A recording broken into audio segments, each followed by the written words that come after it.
കണ്ണൂരിലേക്കൊന്ന് പോവുകയാണ്. കണ്ണൂരിലുള്ളത് ജിബിൻ ജേബി ആണ്.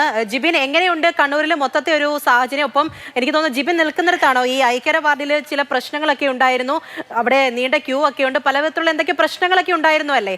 എങ്ങനെയാണ് അവിടുത്തെ ഒരു അവസ്ഥ? പൂജ, ഞാനിപ്പോൾ നിൽക്കുന്നത് കണ്ണൂർ കോർപ്പറേഷനിലെ ഐക്യര വാർഡിലാണ്. അല്പസമയം മുമ്പ് ഒരു ചെറിയൊരു സംഘർഷ സാധ്യതയുണ്ട്. പക്ഷേ ഇതൊരു പ്രശ്നബാധിത ബൂത്തല്ല, എങ്കിൽ പോലും ചെറിയൊരു സംഘർഷ സാധ്യത കണക്കിലെടുത്ത് കേന്ദ്രസേന ഇവിടെ വിന്യസിച്ചിട്ടുണ്ട്. അതിൻ്റെ ഭാഗമായി കേന്ദ്രസേന നിൽക്കുന്നത് കൊണ്ട് തന്നെ ഈ വോട്ട് ചെയ്യാൻ എത്തുന്നവർക്ക് അകത്തേക്ക് പ്രവേശിക്കുന്നതിനൊക്കെ ചില വിലക്കുണ്ട്. അതായത് വോട്ട് ചെയ്യാൻ എത്തുന്നവരോടൊപ്പം ഒരാളെ മാത്രമാണ് അകത്തേക്ക് കടത്തി വിട്ടുകൊണ്ടിരുന്നത്. അതാണ് ചെറിയൊരു സംഘർഷാവസ്ഥ ഉണ്ടായത്.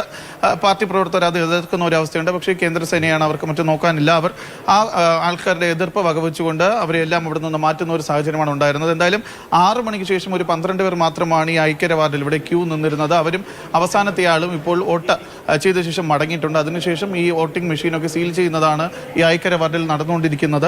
കണ്ണൂരിലെ പൊതുവായിട്ടുള്ളൊരു സ്ഥിതി പറയുകയാണെന്നുണ്ടെങ്കിൽ 75.76% 6.4 വരെയുള്ള കണക്ക് പ്രകാരം ഇവിടെ പോൾ ചെയ്തിരിക്കുന്ന വോട്ട്. അതിൽ കണ്ണൂർ കോർപ്പറേഷൻ മാത്രം കുറച്ച് കുറവുണ്ട്. കണ്ണൂർ കോർപ്പറേഷനിൽ 67% എത്തുന്നതേ ഉള്ളൂ നിലവിലെ വോട്ടിങ്ങിന്റെ ശതമാനം എന്ന് പറയുന്നത്. എന്തായാലും മറ്റ് അനിഷ്ട സംഭവങ്ങളൊന്നും തന്നെ, കാര്യമായ പ്രശ്നങ്ങൾ കണ്ണൂർ ജില്ലയിൽ ഇതുവരെയും റിപ്പോർട്ട് ചെയ്യപ്പെട്ടില്ല. ചെറിയ രീതിയിലുള്ള ഉന്തും തള്ളും പോലീസും പ്രവർത്തകരും തമ്മിലൊക്കെ ഉണ്ടായത് ഒഴിച്ചു മാറ്റിക്കഴിഞ്ഞാൽ കാര്യമായ അനിഷ്ട സംഭവങ്ങളൊന്നും തന്നെ ഈ വർഷം കണ്ണൂർ ജില്ലയിൽ ഉണ്ടായിട്ടില്ല എന്നുള്ളതാണ് എടുത്തു പറയേണ്ടത്. പോലീസും കേന്ദ്രസേനയൊക്കെ തന്നെ എല്ലാ പ്രശ്നബാധിത ബൂത്തുകളിലും ഉണ്ടായിരുന്നു.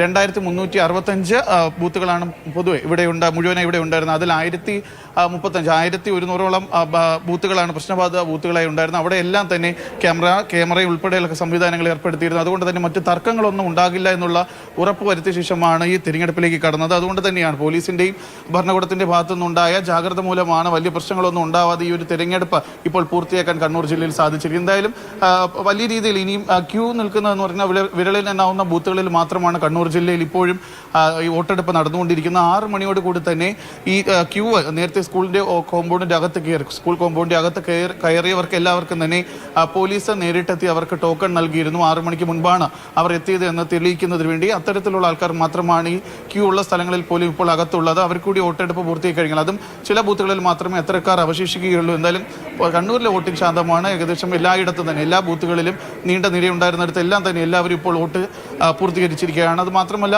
വോട്ടിംഗ് മെഷീന്റെ തകരാറോ യന്ത്ര പ്രശ്നങ്ങളോ ഒന്നും തന്നെ കണ്ണൂർ ജില്ലയിൽ ഒരിടത്തും ഇതുവരെ റിപ്പോർട്ട് ചെയ്തിട്ടില്ല എന്നുള്ളതാണ് എടുത്തു പറയേണ്ട ഒരു കാര്യം. എന്തായാലും നേരത്തെ പറഞ്ഞതുപോലെ 6.4 വരെയുള്ള കണക്ക് പ്രകാരം കണ്ണൂർ ജില്ലയിൽ 75.6% നിലവിലെ പോളിംഗ് ശതമാനം എന്ന് പറയുന്നത്. കണ്ണൂർ നഗരസഭയിൽ മാത്രമാണ് ചെറിയ രീതിയിൽ ഒരു ഇടിവുണ്ടായിരിക്കുന്നത്.